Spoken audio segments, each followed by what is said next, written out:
It feels like finding a hidden gem feels better than beating the hardest boss. But digging through the endless sea of new releases is a nightmare. So we did the heavy lifting to highlight the weird, the wild, and the overlooked games that need to be in your library right now.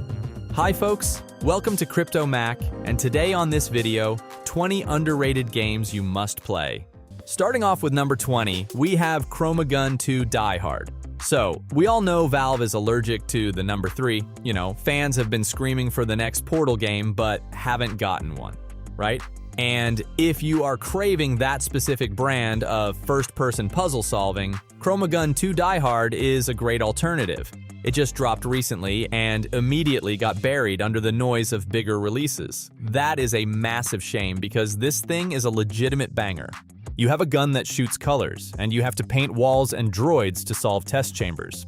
It sounds simple on paper. In practice, the puzzles get absolutely diabolical in the best way possible. The first game was a solid proof of concept, but this sequel cranks everything up to 11. Movement feels faster, the writing is genuinely funny, and the mechanics are way more polished.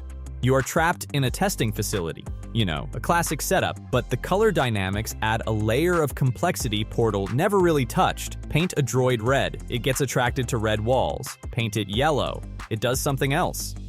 Figuring out how to manipulate these poor robots into opening doors for you feels incredibly satisfying. It is the kind of brain-teasing loop that makes you feel like a genius 1 minute and a total idiot the next. If you miss the days of distinct, level-based puzzle shooters, Chromagun 2 is a must-play. At number 19, we have Shadow Labyrinth. In an era where games love to tell you exactly where to go and what to do, this thing throws you into the deep end and tells you to swim. It is a sci-fi Metroidvania based on Pac-Man, but forget about the cute arcade vibes you remember. This is a punishing action game where resources are scarce and enemies hit like trucks. You have to manage your health, your stamina, and your currency, all while navigating a labyrinth that is intentionally confusing. The map system is vague, forcing you to memorize landmarks and shortcuts like the old days. For some people, that is a nightmare, but for a certain type of player, it is paradise.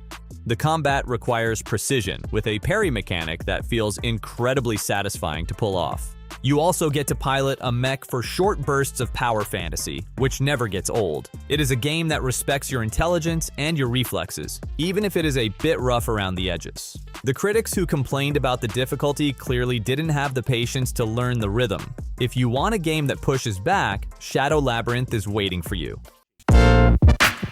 So, coming in next, at number 18, we have a small little Metroidvania here that packs a punch, and it's charming as all hell. So, Tales of Kenzera is a beautiful platformer with colorful, dynamic areas and a lot of different movement and maneuverability. It's fun bouncing around as a little warrior in this lush jungle and stuff. The game gives you a sword, a spear, a bow, a grappling hook, all the good stuff, and just splitting your play between both ranged and melee stuff just keeps the combat interesting in what is a pretty simple game. It's got some good boss battles, little challenge areas, and combat just feels fun and good. Everything here feels fun and good and just kinetic, and in terms of exploration, you're rewarded for where you poke around, where you explore, and it's a pretty good mix of like exploring towns but also side-scrolling hack-and-slashy areas.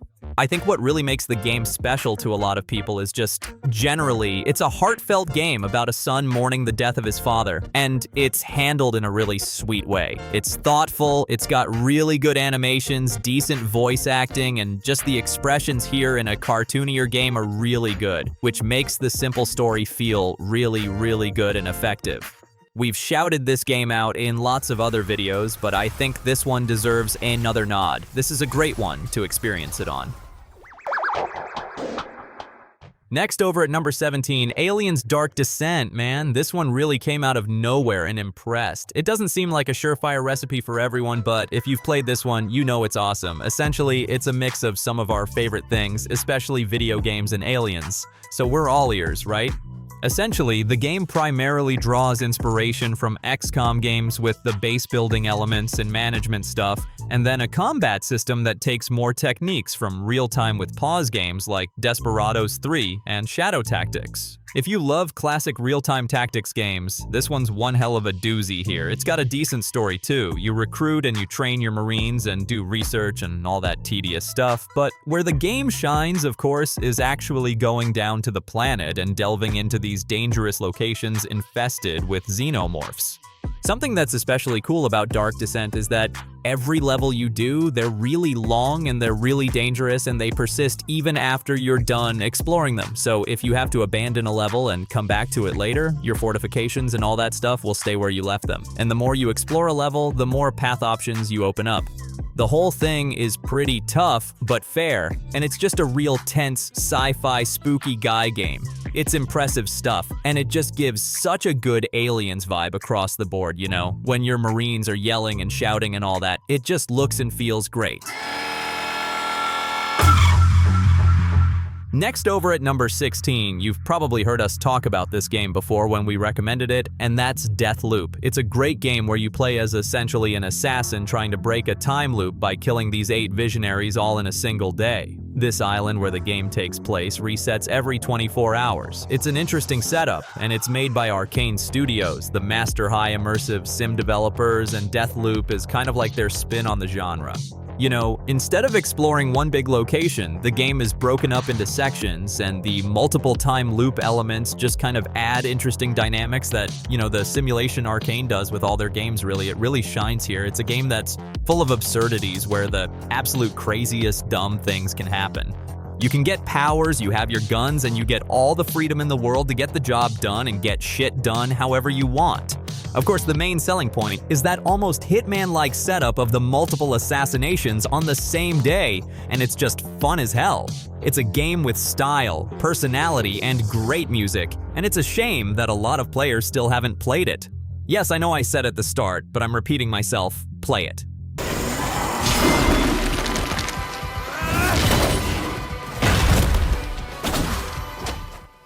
So coming in next at number 15, this one seems like it came and went, and that's Prince of Persia: The Lost Crown. And you know, I'm just so glad I got this when it was on sale. This game is a triumph, and to be fair, it's awesome. So originally going in, people just, figured this looked like a weird cash grab or something, just maybe to throw players off the scent of the Prince of Persia remake that, already been canceled. But nope, this game is cool. It's got a lot of charm. It's essentially like a nice little blend of a 2D action platformer and a Metroidvania. The combat is fluid and fun, and as you get through, it gets more and more stylish where you're twisting around, jumping, having to use all of your abilities, and that's where The Lost Crown shines. Because you get time rewind abilities and elemental powers that are really fun to mess around with, and the game doesn't completely handhold you. It's definitely got a challenge to it. It's a nice exploration game. You, explore these large, detailed 2D environments, unlock new ability types, and fight some challenging bosses. And the whole thing is just solid-ass gameplay. It's not too long, it's nice, short, and sweet. And I mean that in the best way because, I hate to say it, but Ubisoft has a lot of baggage with their games.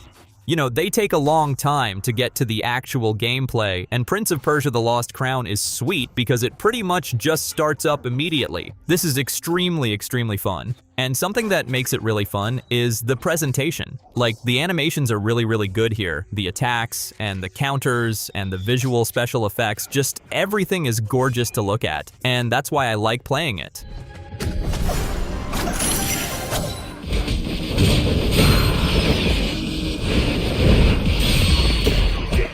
Next on the list, we have Lost Judgment. Obviously still a spin-off of the Yakuza series. The Judgment games are well worth diving into if you're a Yakuza fan. Honestly, they're so well done. Well, yeah, not to sound sappy, but they can really stand side by side with the Yakuza games on their own merits. We figured we'd highlight the second game here, Lost Judgment, because it's the one more people are seemingly less likely to have played, because it also seemed to have a little bit of a lack of marketing, and there were real-world behind-the-scenes issues that made a third game unlikely. But Lost Judgment, it's a great game. It features top-tier cutscenes and storytelling for these games, just as much crazy melodrama and insane plot reveals as you get in those games, but they really captured like the essence here in the courtroom drama and the detective thriller. The plot isn't without its issues, like mainly one big problem, but we don't want to spoil that, but it's hard to deny that this is a hell of a ride, and fans of the Yakuza series are probably going to love it. The only real problem is that Lost Judgment is a direct sequel to, Judgment, the first game, so if you're wanting to play this one, you are going to have to start there. But you can get them both pretty easily on almost any platform, and the first Judgment game got a really nice with the special edition for next gen, and it seemed like a lot of people skipped on that one entirely. So if you're looking for more awesome gaming goodness stories, cinematics, and really good gameplay, dive into these. So next up, we have Pacific Drive, which is a survival exploration game where you drive your car through this constantly shifting wilderness that's really out to get you. It's a mysterious vehicle survival sim, a thing that I'd never think I would say at this point. Like, yes, it is weird. Now you're exploring this disturbing, mysterious Olympic exclusion zone and just trying to survive in this car rock adventure set in this techno nightmare sci-fi spooky world. You're a survivor who drives in, who lives out of your garage, and you take your car out, explore, gather supplies, find interesting historical artifacts, find out where stuff has gone wrong, and just try and learn more. Here's the thing. Pacific Drive's exploration is procedurally generated and constantly changing. So the road you're driving on shifts, and the world changes every time you go out.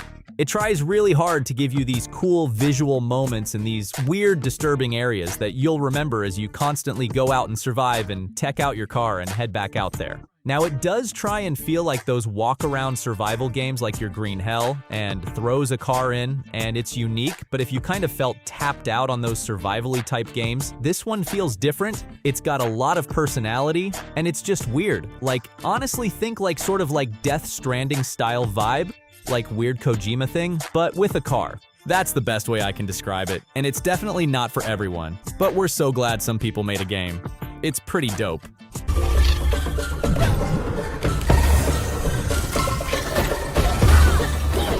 Okay, so next up we have Kena Bridge of Spirits. Now, it's been a couple of years, and still people have been sleeping on this one. A small but really ambitious and really well done adventure game, clearly inspired by Team Ico or The Legend of Zelda, and it definitely gives you kind of like a PlayStation 2 adventure game vibe. But also, like the developers, also Ember Lab, they came from animation and cinematic stuff, and you can really tell here because a lot of the cutscenes could maybe pass for a Pixar movie. Like really these little rots, these little creatures that follow you around, you collect them and they kind of help you, are adorable. And the presentation, yes, is good, but the game is awesome. You're platforming and navigating these rich, detailed fantasy forests and mountains, all these interesting environments, using your magic staff, but the combat is solid and challenging. Like, your simple staff combat evolves into something much more once you can whip out your staff into a bow to shoot things. There's some really challenging enemies and fun boss fights, and the game doesn't overstay its welcome. It's not too short or too long, but still, if you're left wanting more, there is the Anniversary Edition. So if you buy it, or if you're going to, but this year, it has a lot of extra content to it, and it's absolutely worth the full purchase price. It's a really complete game, and frankly, it's cool to see this because it is gorgeous.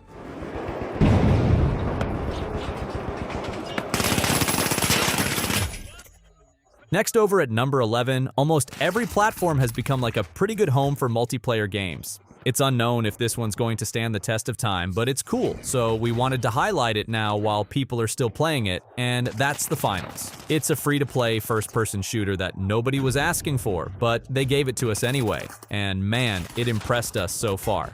I mean, it's a free-to-play game, so it's loaded with microtransactions, but you don't need to buy everything to enjoy the game. The Finals gameplay feels super innovative and super fresh. On its face, it looks like a kind of a fast-paced arena-type shooter of old, but the massive live stage element and the interactive nature of the environment just makes it nuts. So like live, huge, destructible environments, things to really mess with, things crowding the space, causing chaos, all to make your victory and getting your objective seem so hard-won that it makes the game just feel really rewarding.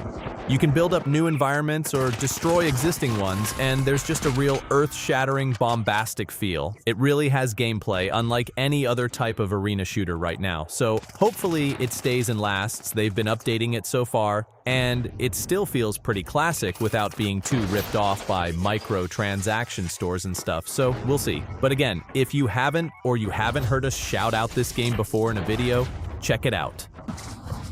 Now coming in next at number 10, I wanted to take a minute to talk about Avatar: Frontiers of Pandora. This one released in 2023, kind of quietly. It's still out there, and it is an Ubisoft formula game to the max, like straight up open world prestige game. You know, you set things up, you go to different parts of the map and do the thing.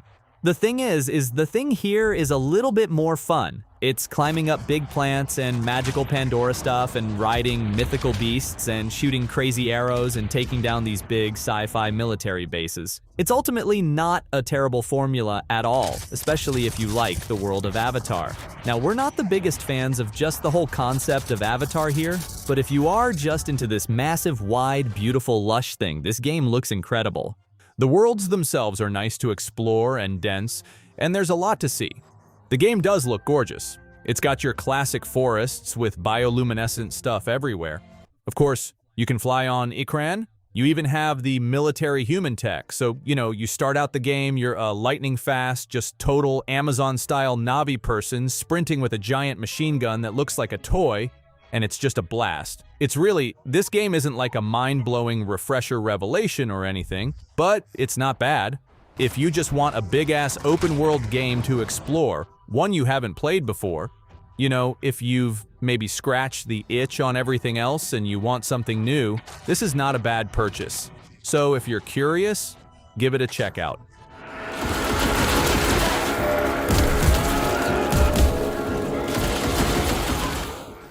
Next, over at number 9, if you're looking for like a good new school meets old school action game that you might have missed and it's also got a drop-in drop-out co-op feature, well then, check out Evil West. This one here came to us from Flying Wild Hog. They're the developers behind really good, underrated sleeper hits, Shadow Warrior games, and Trek to Yomi. Those are undeniably awesome games. But here with Evil West, you get to play as Jesse Rentier. He is essentially a vampire hunter from this government vampire apocalypse thing set in the Wild West. He's got some abilities, some crazy weapons, a massive power gauntlet, and you're going up against vampires, werewolves, all the good stuff, as you're moving left to right and fighting big group battles with lots of fun weapons. So you've got like your standard dodge, roll, and punch moveset, but then you have really cool weapons, like a rifle that's good for taking shots at a distance or popping dudes back on their asses. You have special new weaponry. It's got really visceral and rewarding impact, and that's what makes this game so good. The combat is just great, the presentation is decent. It's not like an overbloated game, It just gets you to this gameplay relatively quickly, and it's just fun. Hit after hit, as you're going through different environments, fighting different enemies. It pulls you by the nose in the best way possible. It's just an exciting thrill ride action fest. Again, like we said, it feels like old school action but with new school things. Next over at number 8, Bugsnax is a cool game you need to play. Now, it released a couple years back and it looked like just a weird cutesy thing, but no, it is definitely more than that. So, from the people who made Octodad, Bugsnax is a cartoony adventure featuring a lot of strange bug food creature things that you find on an island and a lot of weird philosophical implications. So you play as this grumpus reporter person traveling to this island to investigate the titular Bugsnax and see what this scientific fellow Elizabeth Megafig has been up to. Now she's missing, and it's up to you to track down her crew by finding them, figuring out what they're up to, what their problem is, and then feeding them Bugsnax. And to feed them the Bugsnax, or whatever the hell, cause the game is weird. It's up to you to explore and capture these various Bugsnax across the island. First of all, they're fun to discover. They have weird names. It's a fun, cutesy adventure. Like, it almost kind of feels like a Pokemon Snap type thing in some ways. And each Bugsnax is like its own little puzzle to solve. Some you bait into traps or trick them into freezing themselves or something. They're strange little beasts, and it's just an absolute pleasure to explore and find them all. but then also it's strange and weird. And by the time you finish the game, you're really gonna want a sequel to see where the heck they take this story next. It's on PS5, a lot of people haven't played it, and I definitely suggest doing so.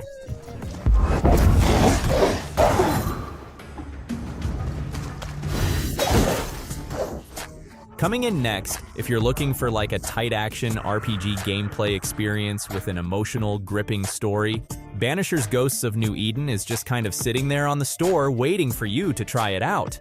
So from the makers of the underrated vampire game, Vampire and Remember Me, the action game, and yes, even the guys who made the original Life is Strange, these are competent video game developers. It's a French studio, don't nod, and here they're back with kind of similar storytelling and the choice-oriented stuff of Vampire. Here you're playing as a ghost hunter named Red Mac Wraith, and the story opens with you with a very severe wound, and you watch your love die right in front of you. So soon after that, Red realizes that his beloved partner, Antea, is a ghost that's kind of stuck to him, and they have to figure out what the hell happened. Fight these ghost people and fight demons and banish them, and save souls with an interesting banishing mechanic that's like a trigger-pulling thing. And it's got this kind of slower combat that's not quite hard and grueling like a FromSoft type game, but still fun. Has some abilities, power-ups, regular moves, and weapons, with some rewarding exploration and a good story. Essentially, it's like if they took what they did with Vampire and went a little bit more hardcore with the gameplay, it nails it. And also, it's like a good exploration game with good side quests that have like meaningful choices and decisions. And the choices and decisions are good. The environments are gothic and interesting. It's a cool ghost hunting game, and frankly, there aren't a ton of those out there, so check this one out. Now, next up, we have Not for Broadcast. This is a complicated game to try and describe because, well, at least it's nothing like anything else out there right now. You can call Not for Broadcast a television simulator, but that's really simplifying it. In reality, it's a dystopian nightmare of propaganda, makeshift music videos, and absolutely bonkers comedy madness. Essentially, you're a lowly technician trying to operate a broadcast room and keep a news program from going off the rails. You never leave your seat. The entire game is played from one solitary stationary console, but the job doesn't stay simple because of the weird world and the increasingly strange and sinister world going on around this broadcast on your monitors. The premise is simple. Change cameras so audience ratings stay high or the people at the new station stay happy or whatever. But reality shows go off the rails with unexpected scenarios, and news broadcasts reveal more about the truly devious political going-ons behind the scenes. And what's really interesting is like how much you show or don't show can change where the story goes. The story is presented in entirely full motion video, and it swings from just absolutely zany to really dark, and yet it kind of insidiously gets more and more addictive because, you know, at the end of the day, it's an arcadey style game once you get the hang of it. It's a very strange and unique game that you're either in love with or you have to acknowledge, yeah, it might not be for you if you don't like weird, obscure games. But if you're looking for weird and obscure this year, this was a good one to find.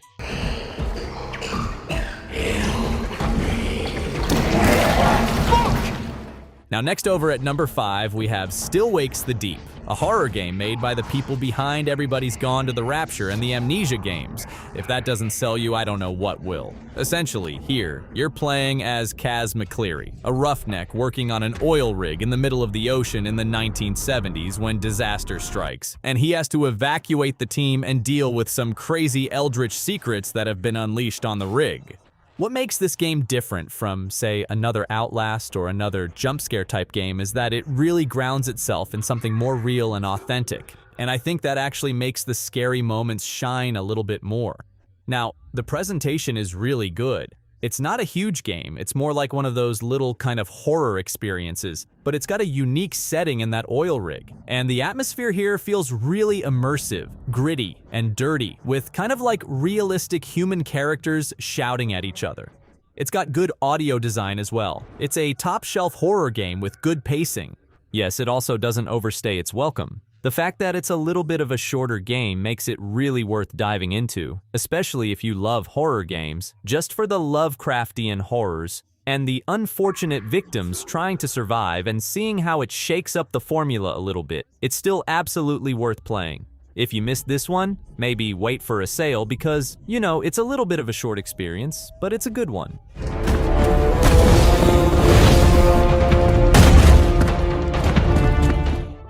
Coming in next, we have Midnight Suns, and yes, people stop talking about it, but Midnight Suns is a fantastic strategy game filled with Marvel superhero spectacle. If something like XCOM can be translated to comic books, superheroics and stuff, the devs here at Firaxis have pulled it off because Midnight Suns makes combining Ghost Rider, Wolverine, Magic, and the X-Men, Spider-Man, and Blade all into the same working team, fighting evil scientists, demons, monsters, and more, all while still staying a well-balanced, tactical game.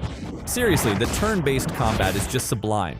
It gives you small teams, a selection of random abilities, and enemy swarms to face off against. And combining your hero's skills to solve these problems is a compelling reason to get to the next fight. And you have a great base, a great character creator. You choose your own hero for some weird reason, but it works out really well. You have that huge base filled with all the heroes you can hang out with. So if you wanted to give Iron Man training with Captain America or sneak around and hear what kind of crazy banter Blade has with the Hulk, there's a lot to soak in here. It seems pretty clear that at first, it seems a little jarring because they went cheaper with the voice actors. They didn't just, cast the MCU people. And the visuals are nice, but you don't always see it the most in your face. But the game is good if you like strategy games. And it's Blizzard design sensibility, good strategy, good storytelling, and it's all on full display here. If you're looking for something a little bit more brainy, check it out. Aha! You need my help. Typhon is free.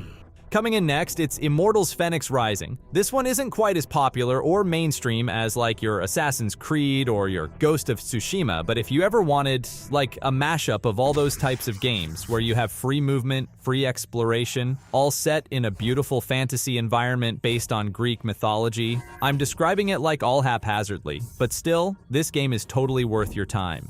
It's a Ubisoft open-world style adventure, but it is fun. It's a more cartoony adventure, balanced between kind of like some good, fun, challenging combat and tricky physics puzzles. They're not quite as challenging as Zelda Breath of the Wild puzzles, but they're definitely challenging and fun and rewarding to solve. And you're fighting all kinds of mythical creatures, and the world is very, very dense, and there's a lot to do. Sure, it does have that checkbox, busy work sometimes of some of the lesser Ubisoft games, but I think here it shines through because the whole world and the weapons and stuff just feel a little bit more fun. It's like an action RPG light game in all of the best ways possible, and if you really, really manage to love it, there's a lot more you can get diving into DLC as well. All included with this PS5 version as well is a lot of updates and all good quality of life stuff. If you've been hesitant to play this game for a long time, now might be the time to give it a try.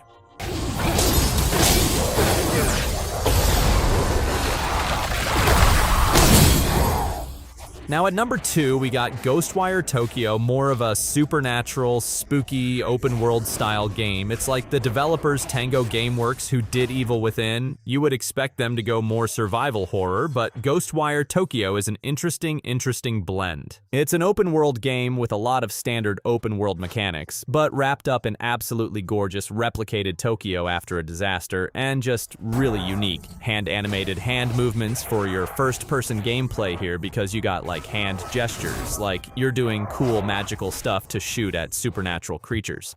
And you have good basic combat and shooting, but also elemental type magic and powers to stop these yokai, these creatures, enemies, and this game can really throw a lot at you.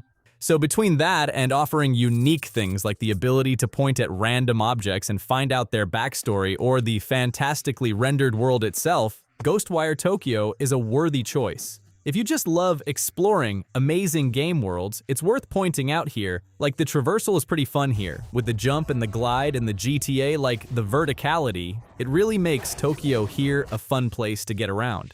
It perfectly captures those narrow neon alleyways and parks, and the story invokes a lot of myth and legend stuff all around the world as you're running around and trying to get rid of this evil that has turned everybody into ghosts and taken over the place.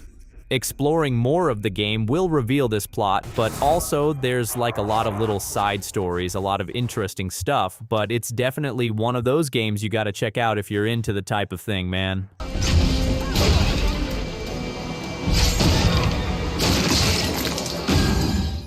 And finally, if you've watched a lot of videos, we've recommended this game a lot, but many people still have not played it. So, one more time, Stranger of Paradise Final Fantasy Origin is a Final Fantasy game made by Team Ninja, the guys behind Nioh and the Ninja Gaiden games. And this is very much a game in the vein of Nioh. It's essentially Nioh gameplay, Souls-like gameplay, heavier, challenging, slashing, dodging, careful strategizing with your skills. But it's a Final Fantasy game. And yes, the story is insane. It's memorable, it's a little bit ridiculous, it goes full steam, but the game itself is where it shines. With full everything, from multiple environments, multiple ways to play the game.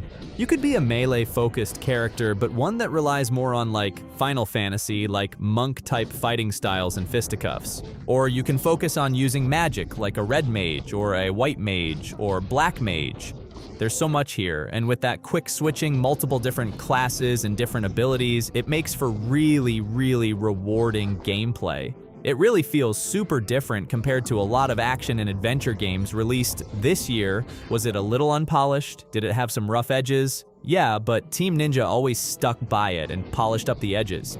So at this point, diving into it on any platform is gorgeous. It's a really, really solid action game offering, and especially if you're a Final Fantasy fan, this recent one is just, it's so unique. It's something you just gotta try for yourself, even after listening to this description. Even if you don't know what the hell I'm talking about, you got to jump in yourself and see.